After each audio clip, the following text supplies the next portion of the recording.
Details చూస్తే TDP కేంద్ర కార్యాలయం చంద్రబాబు నివాసంపై వైసీపీ మోకల దాడి వ్యవహారంలో ముందస్తు బెయిల్ ఇవ్వాలని వైసీపీ నేతలు దాఖలు చేసిన పిటిషన్ను హైకోర్టు డిస్మిస్ చేయడంతో గుంటూరు వైసీపీ నేతల్లో టెన్షన్ మొదలైంది.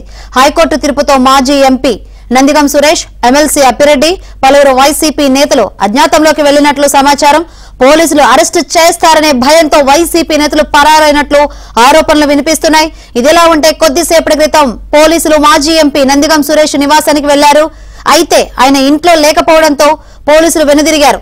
ఇదే రీతిలో టీడీపీ కేంద్ర కార్యాలయంపై దాడికి పాల్పడిన నేతలంతా అజ్ఞాతంలోకి వెళ్లిపోయారు.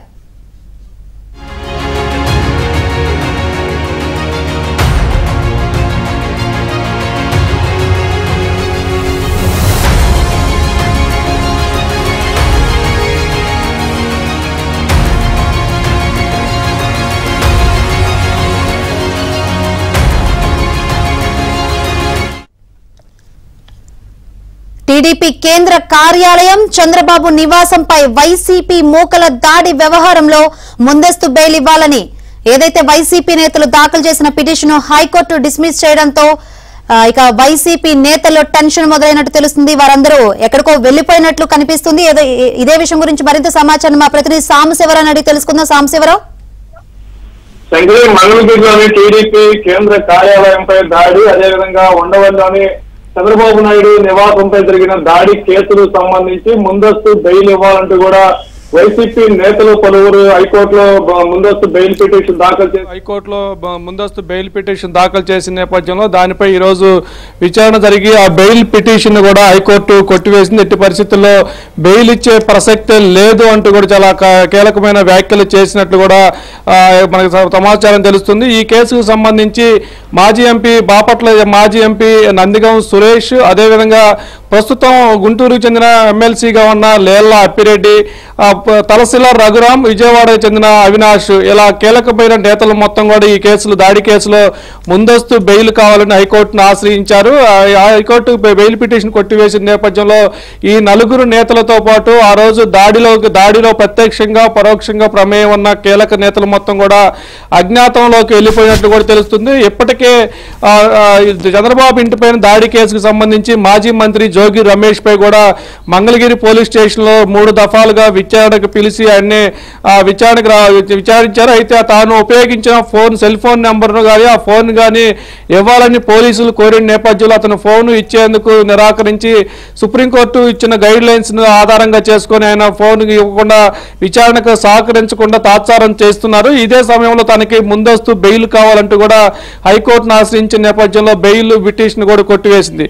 ఇక అదే సమయంలో తెలుగుదేశం పార్టీ కేంద్ర కార్యాలయంపై దాడికి పాల్పడిన కేసులో తలసిల రఘురాము, దేవినేని అవినాష్, గుంటూరు చెందిన లేళ్ల అప్పిరెడ్డి, రాజధాని ప్రాంతం ఉండవల్లికి ఉద్దండరాయనపాలెం గ్రామానికి చెందిన బాపట్ల మాజీ ఎంపీ నందిగం సురేష్, ఈ నలుగురితో పాటు మొత్తం 14 మంది ముందస్తు బెయిల్ కావాలని బెయిల్ పిటిషన్ వేసిన నేపథ్యంలో వాళ్ళందరికీ కూడా బెయిల్ పిటిషన్ కొట్టివేశారు. బెయిల్ పిటిషన్ కొట్టివేసిన కొద్దిసేపటికే తుళ్లూరు మండలంలోని ఉద్దండరాయనపాలెంలో ఉన్న నందిగం సురేష్ నివాసానికి కొంతమంది పోలీసులు వెళ్ళగా ఇంట్లో ఎవరూ లేరు. అప్పటికే అతను పరారైనట్లు కూడా తెలుస్తుంది. అయితే ఈ కేసు పునర్విచారణ చేపట్టినప్పటి నుంచి నందిగం సురేష్ రాష్ట్రం వదిలి పారిపోయినట్లు కూడా మనకి సన్నిహితుల ద్వారా సమాచారం అందుతుంది. ఇక ఈ కేసులో పలువురు కీలకంగా ఉన్న వైసీపీ యోజన విభాగం రాష్ట్ర అధ్యక్షుడిగా ఉన్న పానుగంటి చైతన్య కూడా కూటమి ప్రభుత్వ అధికారంలోకి వచ్చి తెలుగుదేశం పార్టీ కార్యాలయంపై దాడి కేసును పునర్విచారణ చేపట్టిన తర్వాత అతని రాష్ట్రం వదిలి పారిపోయినట్లు కూడా తెలుస్తుంది.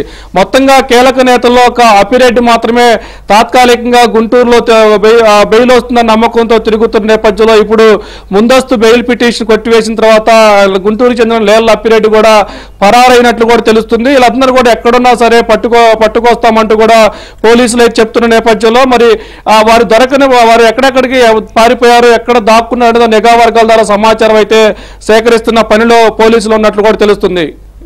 అయితే సాంబశివరావు, హైకోర్టు తీర్పుతో వైసీపీ నేతలు టెన్షన్ మొదలై చాలా మంది వరకు అజ్ఞాతంలోకి వెళ్లిపోయినట్టు తెలుస్తుంది. ఎవరెవరు వెళ్లారో, అసలు ఎక్కడున్నారని ఏమైనా అనుమానాలు ఉన్నాయా?